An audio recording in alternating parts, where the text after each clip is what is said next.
سلیم چشتی کی چوکھٹ پر پہنچتے ہیں، غریب نواز کے خلیفہ کے غلام، اللہ اکبر، وہاں پہنچتے ہیں۔ آج بھی فتح پور سیکری میں وہ دروازہ بنا ہوا ہے کہ جناب اکبر ادھر سے آتا تھا اور سلیم چشتی سے اپنے حصے کی خیرات لے کر جاتا تھا۔ وقت کے اپنے بڑے بڑے بادشاہ جس کے غلاموں کی بارگاہ میں خادم اور نوکر بن کے آتے ہیں، اسے جناب والا ہم اپنے عقیدے میں غریب نواز کہتے ہیں۔ خیر، میں بات کو لمبی نہیں کرنا چاہتا، بتانا صرف اتنا چاہتا ہوں، غریب نواز کی چوکھٹ پر بڑھیا پہنچی اور عرض کیا، حضور شہنشاہ ہندوستان، میرے بیٹے کو بے قصور قتل کر دیا گیا ہے۔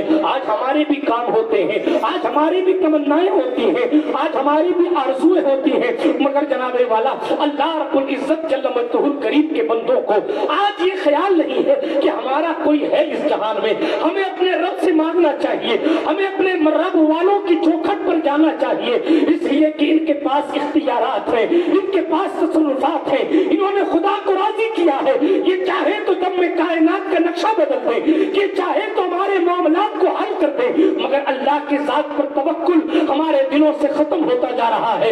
اللہ والوں کی ذات قدسیہ پر بھروسہ ہمارے دلوں سے ختم ہوتا جا رہا ہے۔ وہ خاتون پہنچی اور عرض کیا، حضور میرا بیٹا ہے، قتل کر دیا جا چکا ہے، میرے بڑھاپے کا سہارا ہے، میری آنکھوں کا تارا ہے، میں کس کے سہارے زندگی گزاروں گی؟ میں تو اس کے لیے جوان سے بوڑھی ہو گئی، میرے شوہر کو انتقال ہوئے زمانہ ہو گیا، اب وہ بھی چلا جائے گا تو میں کس کے آسرے زندگی گزاروں گی؟ ہندوستان کا شہنشاہ کھڑا ہو جاتا ہے۔ فقیروں کا کام شہنشاہوں سے الجھنا نہیں ہے، مگر جب فقیر الجھنے پر آتا ہے تو جناب شاعر کہتا ہے، بدل جاتے ہیں نظام ہر دو عالم آنے واحد میں، اگر ضد پہ آ جائے کوئی دیوانہ محمد کا، اگر ضد پہ آ جائے کوئی دیوانہ محمد کا۔ حضور غریب نواز کھڑے ہوئے اور اس لاش کے پاس گئے، انتقال ہو چکا ہے، جوان انتقال کر چکا ہے، لاش کے پاس ہندوستان کا شہنشاہ جا کر کھڑا ہوا اور غریب نواز نے اپنی زبان پاک سے فرمایا، اے جوان، اگر تو بے قصور قتل کیا گیا ہے تو اللہ کے حکم سے کھڑا ہو جا، اللہ کے حکم سے کھڑا ہو جا۔ یہ غریب نواز ہے، بندہ مر چکا ہے، دنیا سے جا چکا ہے، مگر ماں کیا رونا سلطان سے دیکھا نہیں جا رہا ہے۔ لاشے کے پاس کھڑے ہو کے کہتے، اگر تو بے قصور قتل کیا گیا ہے تو معین الدین کہتا ہے اللہ کے حکم سے کھڑا ہو جا۔ جملہ پورا نہیں ہوا، جناب کپڑے صاف کرتے ہوئے کھڑے ہو گئے۔ یہ غریب نواز، آپ اور ہم اتنی چھوٹی فکر کے لوگ ہیں کہ ہم سوچتے صاحب یہ میری تمنا پتہ نہیں پوری ہو کہ نہیں ہو۔ لوٹی ہوئی جان جو پلٹوا دیتا ہے، گئی ہوئی جان جو پلٹوا دیتا ہے، اس کے لیے جناب والا کوئی نوکری بڑی چیز ہے؟ جو گئی ہوئی زندگی واپس دلا دیتا ہے، اس کے لیے گئی ہوئی زمین دلانا کوئی چھوٹی چیز، کوئی بڑی چیز ہے؟ یہ سلطان الہند ہے۔ ہماری فکریں ڈیمیج ہو گئی، ہماری سوچ چھوٹی ہو گئی۔ عبد الرحمان چشتی کا نام سنا ہے آپ نے؟ میرۃ الاسرار کے مصنف ہیں، سلسلہ چشت کا بہت بڑا نام ہے۔ حضرت شیخ عبد الرحمان چشتی سنے، عرس کے حوالے سے بات یاد آ رہی ہے، بیان کر دیتا ہوں۔ حضرت سرکار شیخ عبد الرحمان چشتی کہتے ہیں، میں سلطان غریب نواز کی چوکھٹ پر حاضر ہوا اور میرے دل میں یہ خیال پیدا ہوا کہ میں حضرت خضر سے ملنا چاہتا ہوں، رجال الغیب سے ملنا چاہتا ہوں۔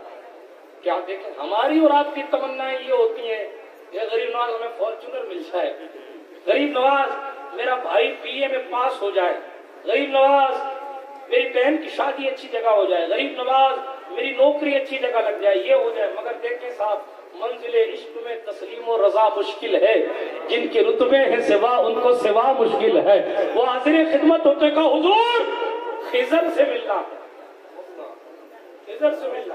اب وہ غریب نواز ہے، نہ کہنا تو عادت ہی نہیں ہے نا، اس لیے کہ وراثت مصطفیٰ کے لے کر آئے، حضور علیہ السلام کے نائب بن کر آئے، حضور نے نہ نہیں کہا، حضور کے صدقے سلطان غریب نواز بھی کبھی نہ نہیں کہتے، کام ہوتا ہے ابھی ہوئے، بلکہ ایسا سخی تو پورے ہندوستان میں کہیں نہیں۔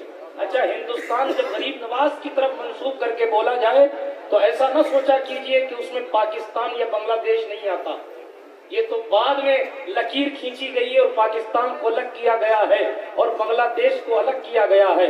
حضور نے غریب نواز کو جو ہندوستان دیا تھا، حضور نے غریب نواز کو جو ہندوستان دیا تھا، حضور نے غریب نواز کو جو ہندوستان دیا تھا، جس جگہ کے لیے عطائے رسول بن کر آئے تھے، اس وقت پاکستان کا بھی راجہ خواجہ ہے، بنگلہ دیش کا بھی راجہ خواجہ ہے اور بھارت کا راجہ بھی خواجہ ہے، اور ووٹوں کی وجہ سے نہیں بنا ہے، یہ تو مصطفیٰ کی سخاوت کی وجہ سے بنا ہے۔ یہ اس لیے کہ ہندوستان کے ٹکڑے تو بعد میں ہوئے، آجائے پاک جب آئے تھے تو اس وقت لاہور پر بھی اتنا ہی قبضہ تھا جتنا جے پور پہ قبضہ تھا جناب، اور آج بھی ہے۔ آپ کو اور ہم کو ویزے کی ضرورت ہے، ان کو ویزے کی ضرورت ہے،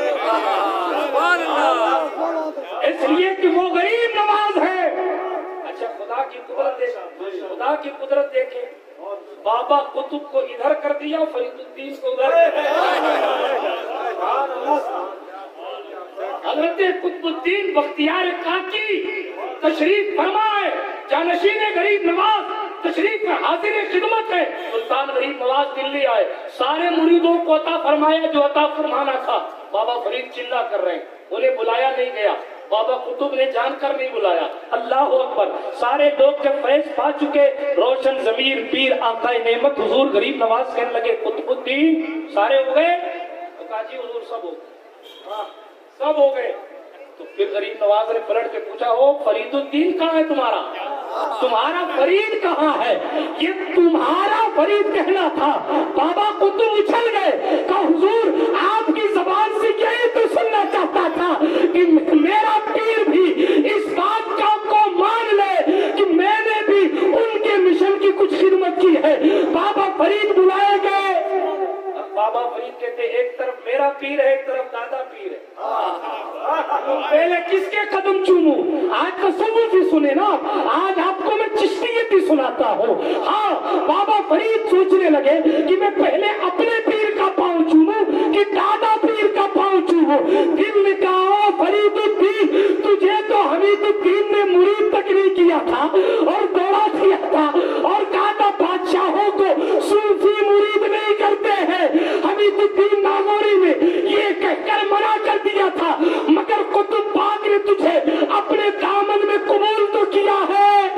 اس لیے پہلے پیر کا حق ہے، غریب نواز تک پہنچانے والا، غریب نواز تک پہنچانے والا یہ خود حضرت قطب الدین بختیار کاکی ہے، تو پہلے قطب پاک کے قدم کو چوما جائے۔ آپ بھی یاد رکھیے گا اس چیز کو، اگر فیضان لینا ہے تو بھیڑ دیکھ کے اگر جناب عقیدے بدلتے رہے تو دھوبی کا کتا نہ گھر کا نہ گھاٹ کا، یکسر بغیر محکم بغیر کسی بھی سلسلے کا پیر ہو، آپ کو اپنے پیر پر یقین رکھنا ہے۔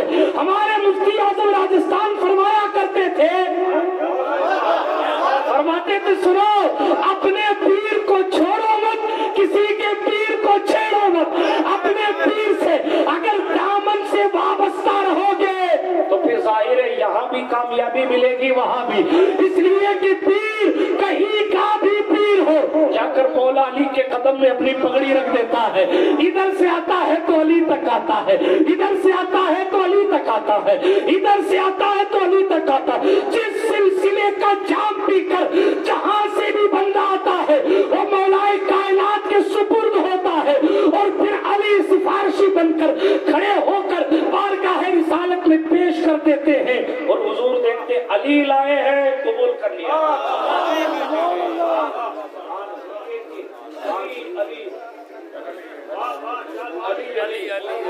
مقام علی بھی کوئی نہیں جان سکتا، ساری دنیا تمنا کرتی ہے